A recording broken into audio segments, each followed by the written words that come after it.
Hello, everyone. Welcome to Miss Silly Lessons Learned. Today, I have an amazing guest who is actually my former student. This young man, I have been so impressed with the direction of his life. He's one of those kid, like, okay, he's not a kid anymore, but I still see him as a kid because he was in my class. But he's one of like those people who are like very humble. Is one that you're not going to forget because of the way he is. So he has done a lot since he have graduated from high school, and I really want him to talk about like the direction his life has taken and all the different paths he has created for himself in order to figure out what is happiness, what is success. So Josh, can you start off with just introducing yourself, about like your background, where you grew up, so people know a little bit about you before everything else? Most definitely.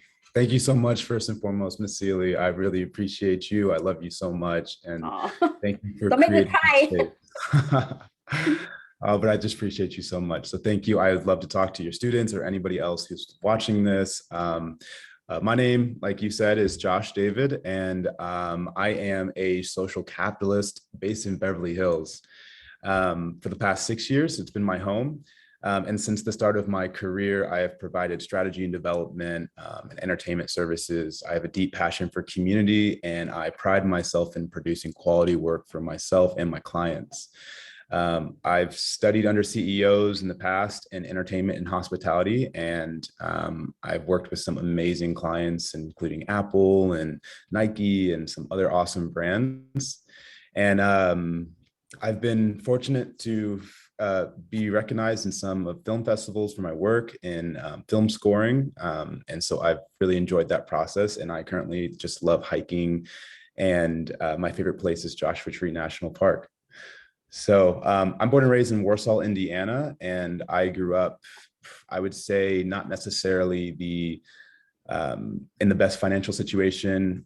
Come from a family of three children. Myself, I have an older sister and a younger brother, and we definitely didn't have a lot growing up. So I learned pretty quickly to kind of like utilize resources and to kind of create like a sharing network. And I think that's kind of helped a lot in my walk and in who I am today.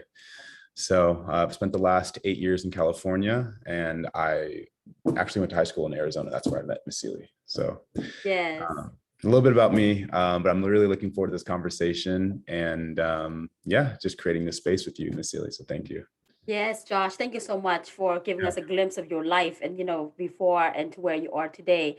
Josh, you had mentioned you are a social capitalist. For those of us who don't know, what is that exactly? Okay.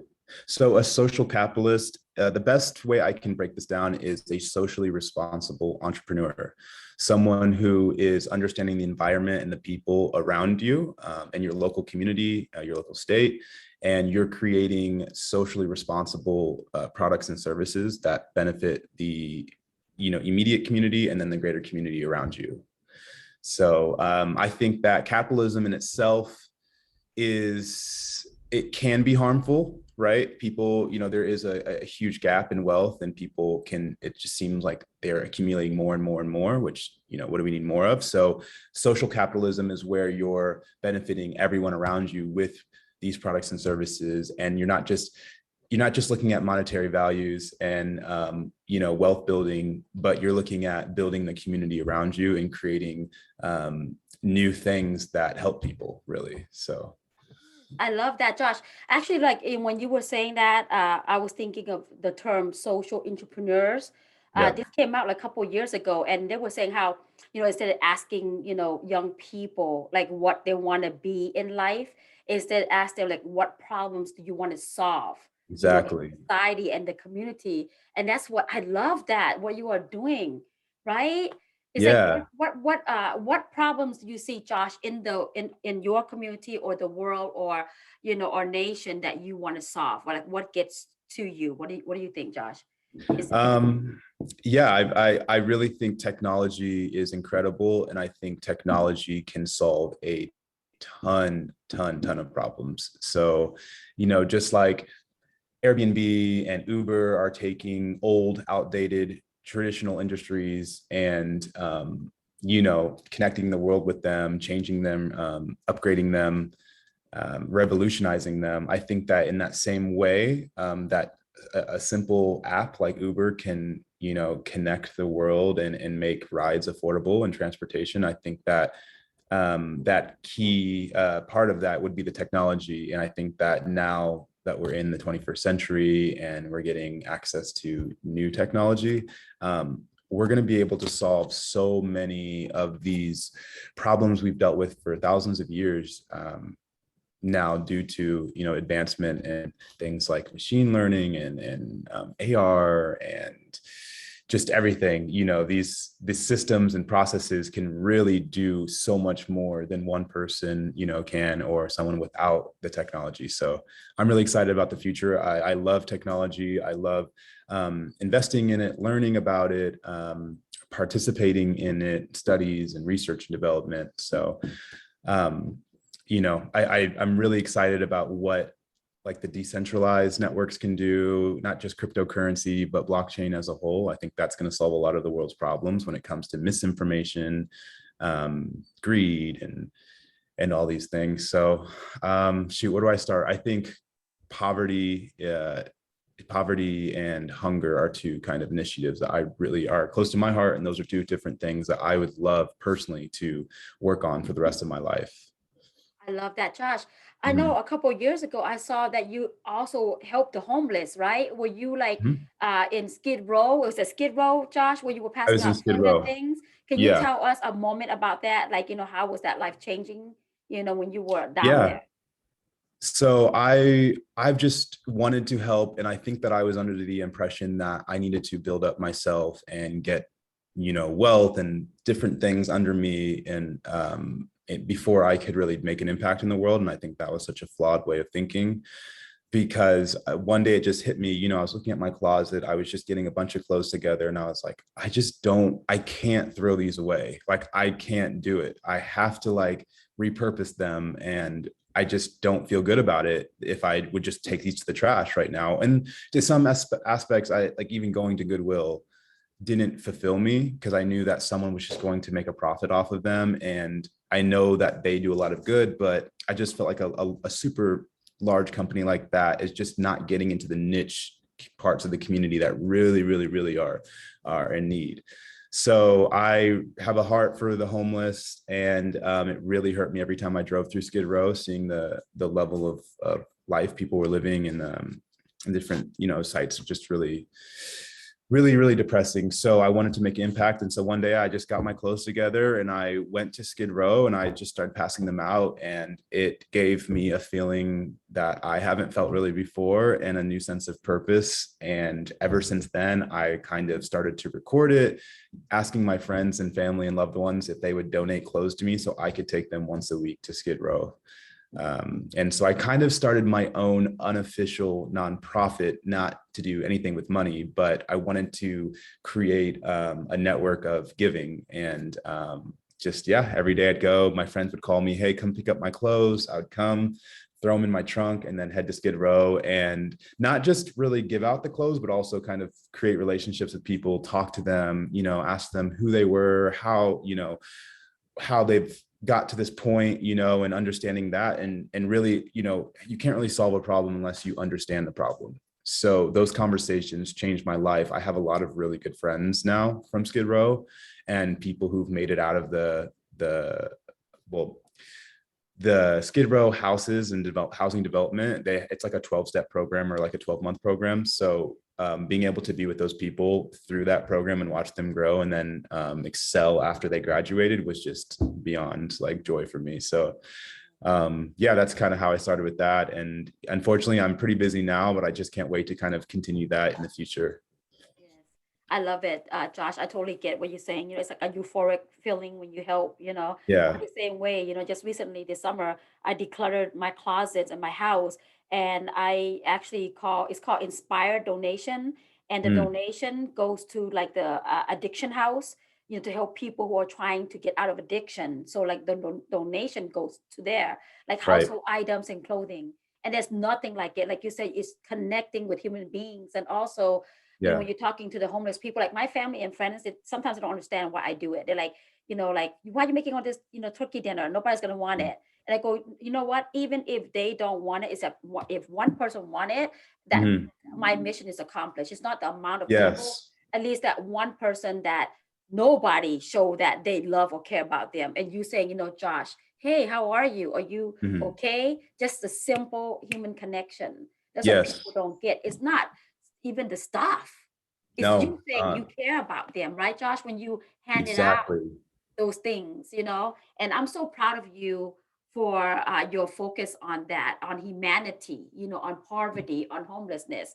As I had shared with you earlier, some of my students are in that situation, that, some of Right. them are homeless and you don't know who they are unless they share it with you. And when they're Right. comfortable with you, they're going to share and say, hey, look, this is my situation. So I'm Mhm. really proud of you and, excited about that. And I love what you said about, using technology to solve problems, because you may come up with an idea like Tupac Shakur, one of my favorite, rapper and poet. He said, you know what? I'm not a doctor. I don't know everything, but I could be the spark. I can spark someone that knows how to do those things, right? And Josh, you can be Yep. that spark. You are that spark for someone Oh, to do something great, I, right? I really just every day is another opportunity to be that spark. So I appreciate you. Yeah, that's my goal. That's my goal. Yes. Josh, can you please tell us about Joshua Tree, if at all possible, what you are doing out there in the desert? Yeah. So the pandemic forced me to kind of look outside of the industry as a full-time actor in film and television. The industry shut down for quite some time. So, it was a lot of time to kind of reflect. How have I been using my time? What can I do with my time? How can I be more purpose-driven in my life?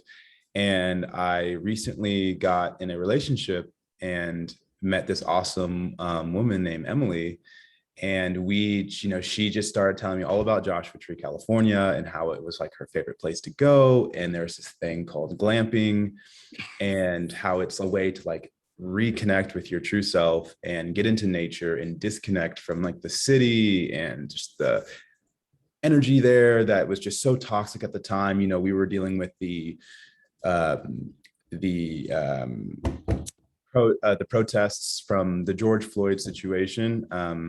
And it just, Los Angeles was kind of becoming a whole different city. There was all these new rules, there was curfew, there was the protests, and it just kind of showed us a new like layer to the city. And when you peeled back like the skin of reality, of society, right? LA is a normal, busing, everyday, very busy city, lots going on. But as soon as the city closes down, it becomes a very different place.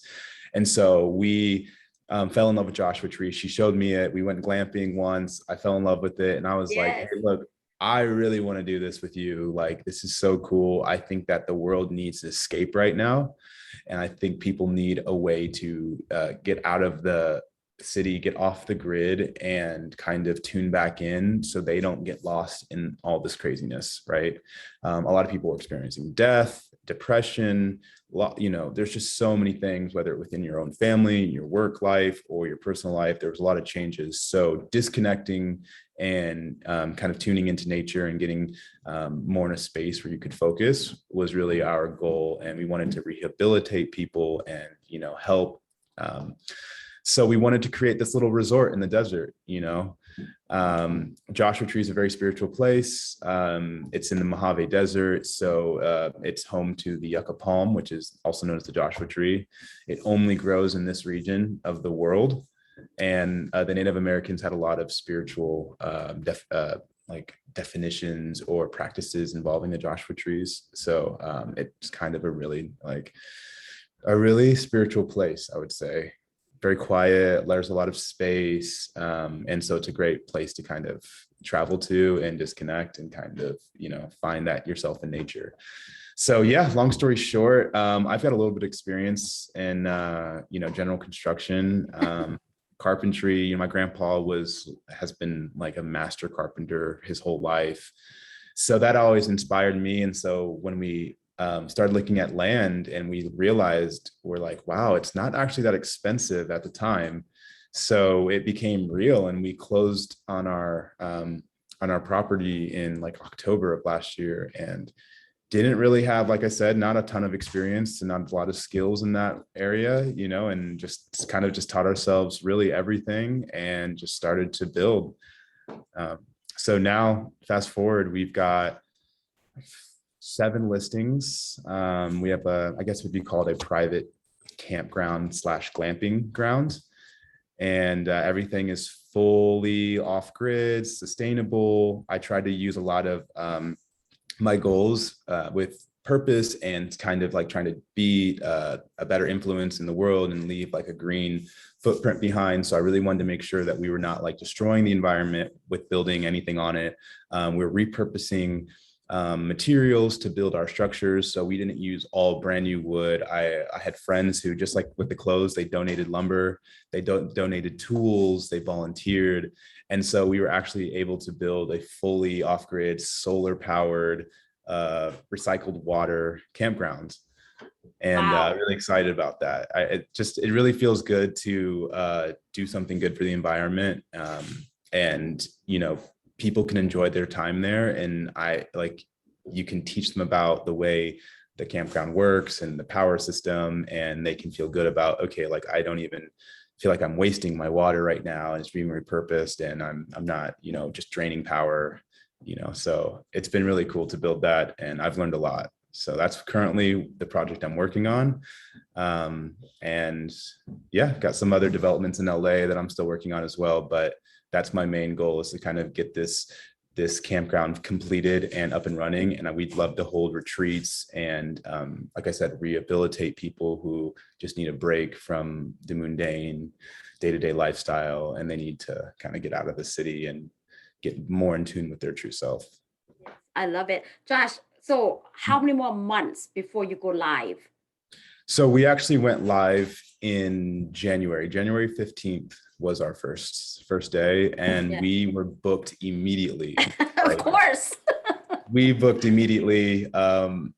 Yeah, my girlfriend designed a lot of it. It's really beautiful. She has such a good touch. And yeah, so we kind of just started with dry camp spots. And then that's just like bring your own tent. We provide water and firewood. And we made like a really cool like private camping spot, like a couple. And then that just did so well that it was able to, we raised enough from that to start building the glamping sites. And Yes. so that's when we started building the outdoor showers and the bell tents and the decks. And we've got a lot of really cool stuff planned. Yeah, I saw that. I was so excited. I was like, oh, because I was like, wow, this is so amazing. Because I like glamping, Yeah. just like to be in tune with nature. And I think it's good to, us to disconnect from everything and sometimes from people as well, and just be Mhm. out there and just really focus. It's like meditation.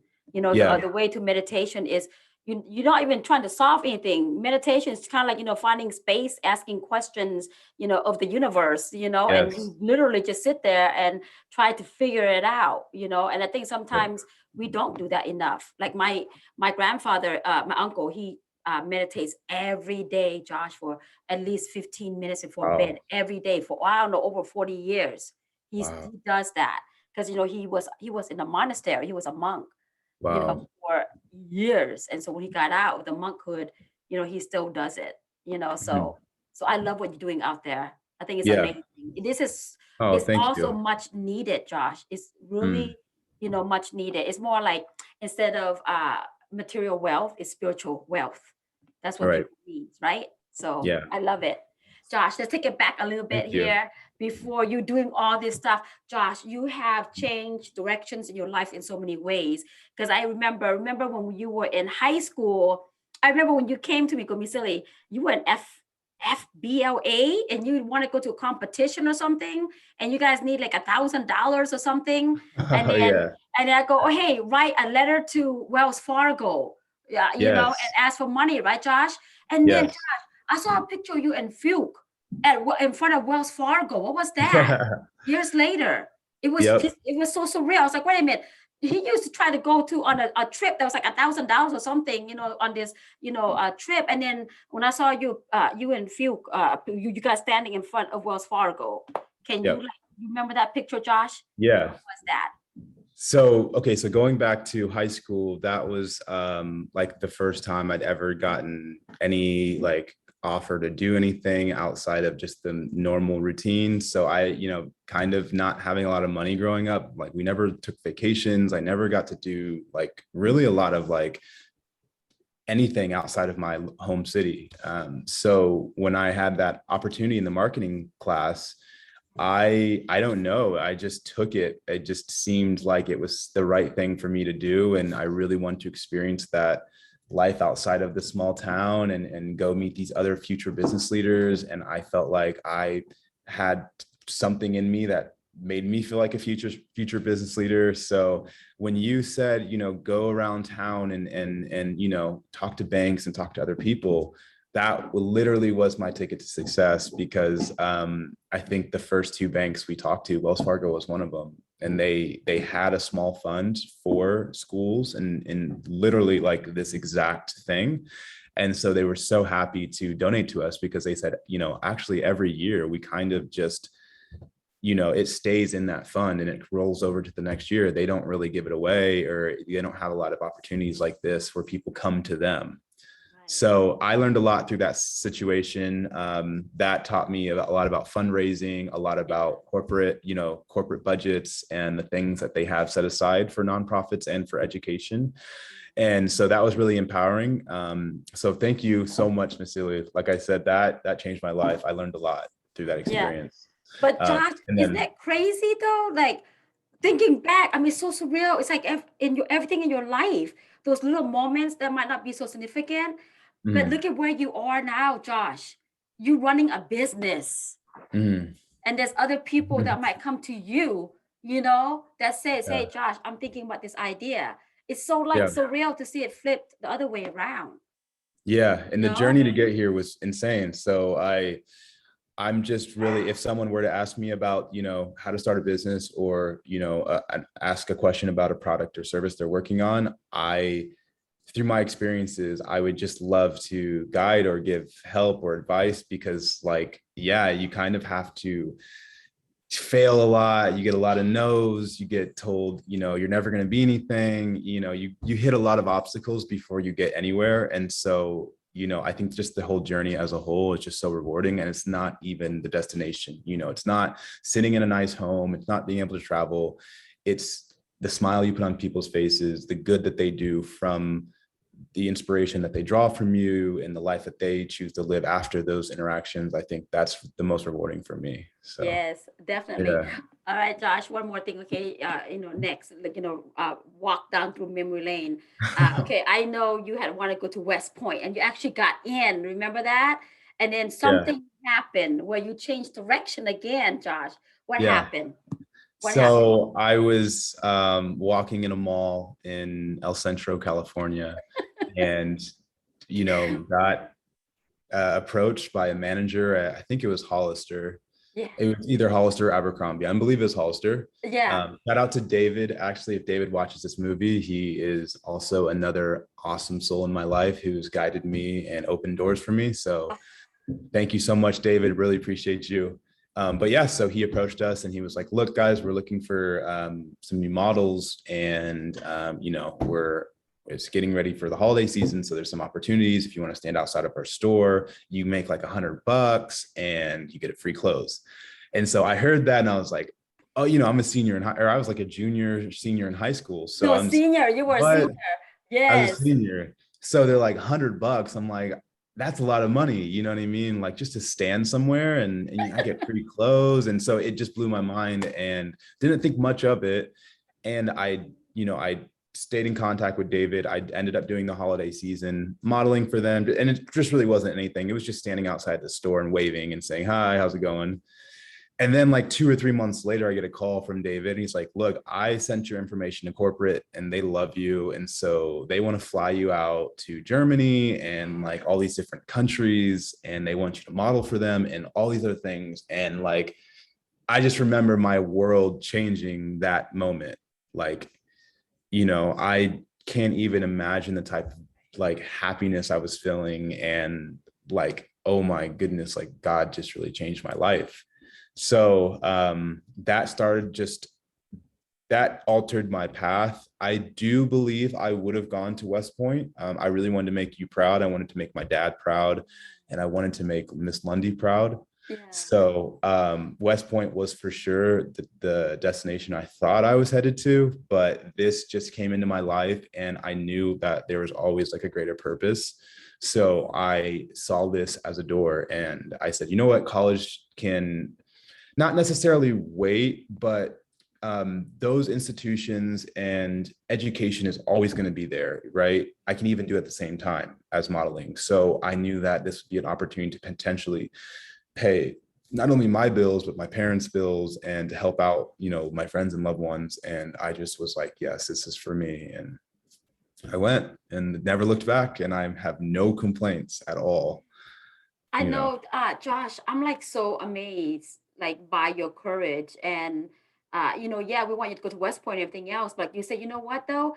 Um, that path might not have been where you should have been, you know what I mean? And if you hadn't gone Right. to that mall, Josh, think about it, right? You would have met David, you Right. know? And if David didn't really, pick up on like your, your unique, personality and like you, the essence of you, then he wouldn't even have recommended you. He wouldn't even Mm, had, he didn't have to send in right. corporate information. So I think it's amazing from there, and like you said, everything took off after that. um Yeah.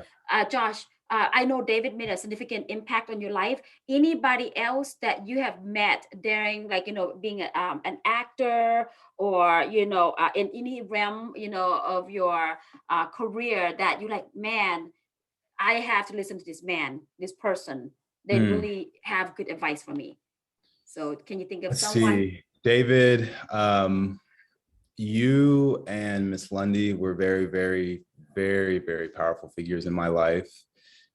People who showed me that it wasn't about me, it was about helping others. So I think like just that underlining theme is just changed my life, you know, to look at people as an opportunity to grow and work with them and help in any way, as opposed to trying to get something out of someone or whatnot.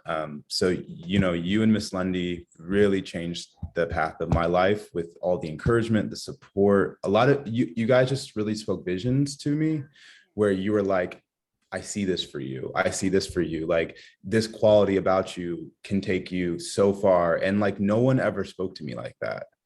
So I would have to nominate you and Miss Lundy as that person in my life.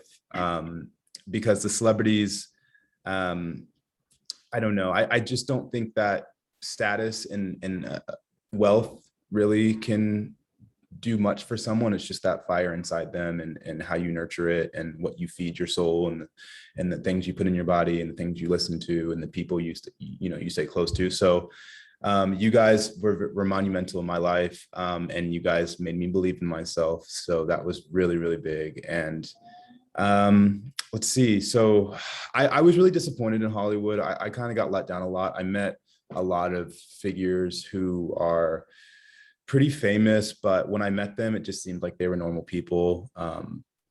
And oftentimes, if they weren't humble, it was really discouraging meeting them, and kind of depressing afterwards, to be like, oh man, you know, that person's yelling at their assistant and screaming at this person, expecting this. So it was tough, but I got the chance to meet a longtime Warsaw, Indiana alumni, Wow. and a former Warsaw Tiger basketball player. His name is Rick Fox. Yeah.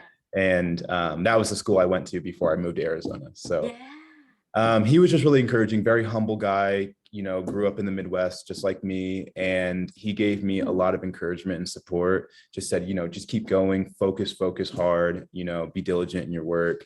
And, you know, just kind of like have a tunnel vision. You don't have to worry about the other people around you.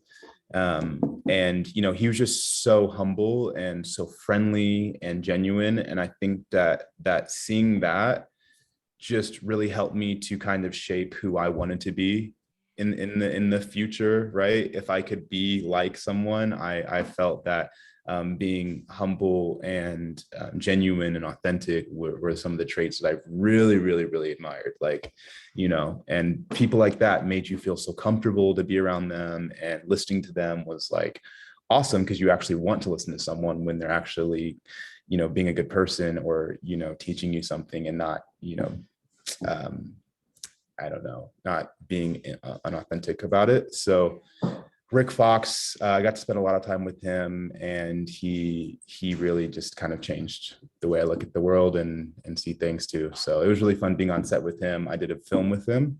Yeah. And yeah, so that whole experience was awesome. But he was a really humble guy, and I really appreciate the time we spent. So yeah. Yes. That's amazing that he was from the same place that you were at, the Yeah, high school. How surreal is that, right? Like what? crazy. You Yeah, didn't very know small that, did you town. though, Josh, before you met him? Did Yeah. you know he was? Oh, Yeah, wow. he's like on like the walls with like trophies, and he won, I think they won state, I believe, or Yeah, they got really close. So like, he's like the well-known celebrity from our yeah, town. And it was just surreal to like be on set with someone and be in a film with someone that like you had grown up like admiring, yeah, hearing about, so yeah. yeah, that was really cool. That's I cool. can't really say like I met a lot of other people. I think a lot of people taught me lessons. Mhm. I've met some of the top names in entertainment, and really, I think it's more lessons I've learned. And to be completely transparent, I've learned a lot of what not to do, and how not to be, how not to act. And so I can say I've learned a lot of lessons in that way from the people that I think a lot of people look up to. Yeah. So. Josh, but how is it difficult or challenging, or was it difficult and challenging to not give in to that environment, to be like that, toxic, or like, people or Mhm. environment? Was it like, did you feel at all like pressure? Because, like when you're in that environment, it's hard to say no, and Yeah. to figure out your own way. So was it challenging? How do you overcome that? Like, just Yeah, like, okay, I'm gonna stay true to my path, you know? it's very intimidating to make your own decisions, because you're supposed to be a yes man in the industry. You're supposed to do whatever it takes to get the role or the job. And you kind of have to put on multiple personalities to fully fit in. It's a lot of fakeness. So I don't know. Like, I think that it's a lot of peer pressure, like you said, and to fit in, it's just like, when you really, really, really look at the people who have made a name for themselves, it's because they're unique. It's because they're an individual, right? Like Kevin Hart doesn't have to have the same jokes as someone else, because he himself, his personality is bigger than life, right? So Yes.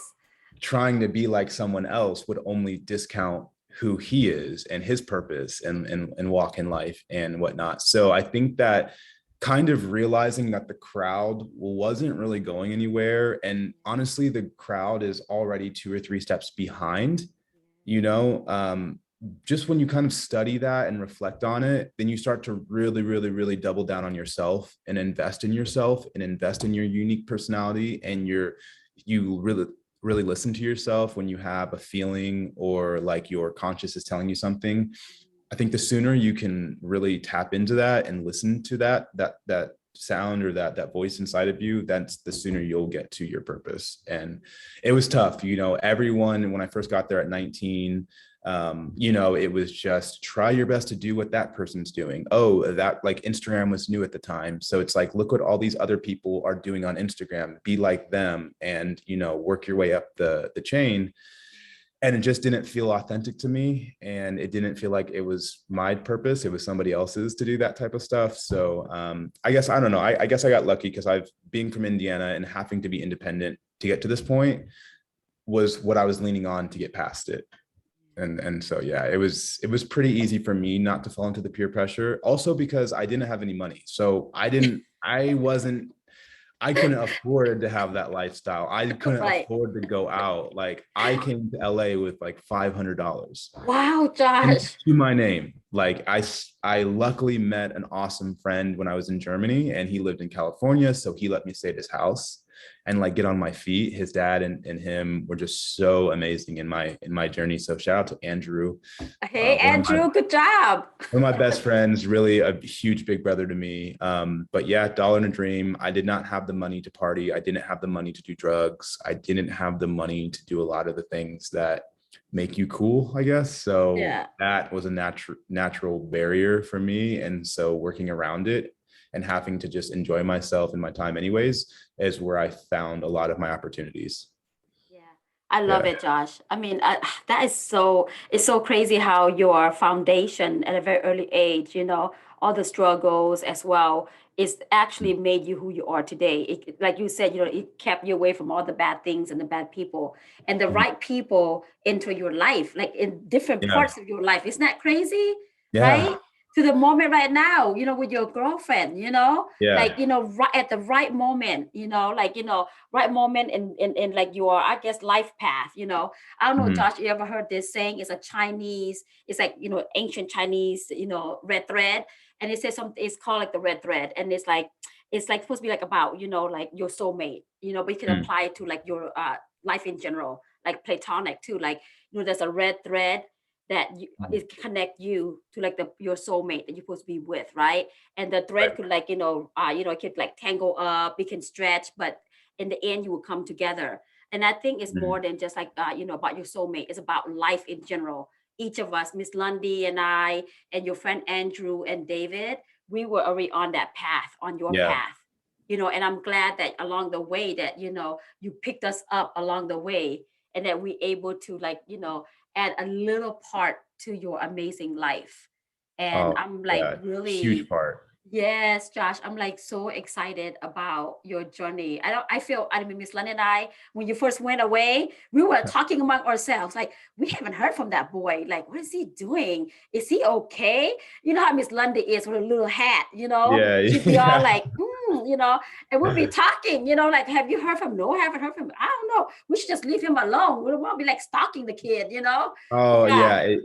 That hurts me a lot to when I think back to like if I could have, I would have visited Yuma like 4 times a year, yeah. and I think that because I just threw myself into this career and into this big city and this lifestyle, it just took a lot out of me, and I knew I kind of had to like buckle down and grind and put, I don't think I saw my own mom for like the first 2 years. I Yeah. was in LA, I couldn't afford to fly home. Yes. And so I think that like I just had tunnel vision, and there's a lot of good that can come from that, when you focus and you get stuff done, but then you also neglect certain parts of your life. And, it really disappoints me, as when I reflect back, it's like, wow, I really, really, really should have taken like a 2-day trip and, at least twice a No, year Josh, to, don't be hard on yourself, see you because you know guys. what though, Josh? Uh, we know you care about us. And so that's the beauty of it. It doesn't matter like, how far you are or what you do in your life. We know. You're just like when you drove all the way from LA to go be a speaker at my conference, and then we drove right back to LA, like that, like this is major. You didn't have to do that. So don't be hard on yourself. Like, it doesn't matter where you go, how long, or how long, the distance, is between us, how, the miles, all that stuff, like they said, it doesn't matter, Josh, because we Mhm. will always root you on, because we know you have to live your life, and, and just, be encouraged, like, our spirit, is with Mhm. you at all times. Even, Oh, hopefully I thank you make it so out. much. Yeah, Josh, hopefully I make it out to the Joshua tree, like, Josh, Yeah. glamping time. Yeah, please. Anytime you're available, Yes, I'll black out the calendar and we will yes. make it really special. So Yeah, it'd be fun to go with Miss anytime. Lundy. I'd be like, Miss Lundy, Yeah. you can't take your hat with you, okay? Like, let's leave She the might hat. need it in the desert, so it's hot, so she might need that Yeah, okay, hat. I'll tell her. All right, so I know our time is, up, and this is like such an amazing conversation, Josh, with you. Please, like, tell my students who are listening and watching, because I'm going to make them, Yeah. of course, what advice you have for them to get through everything in life, you know? Um, I would say my advice is we suffer we suffer more often in imagination than in reality. So just know that there's a war going on inside of you. And if you can look outside of yourself to know that, okay, I'm dealing with this, and it could even be a thought, right? But thoughts lead to, a thought is energy and it leads to action. And if that thought is negative energy, if it's bad energy, it's going to lead to a negative lifestyle, a negative, negative days after that, or even the current day. But keep positive, know that this too shall pass, right? Whatever you're dealing with will eventually come to an end. And then there's a brighter day, there's a better day. And if you're in a rut, then just know that tomorrow is a new day, and wake up with a fresh mindset.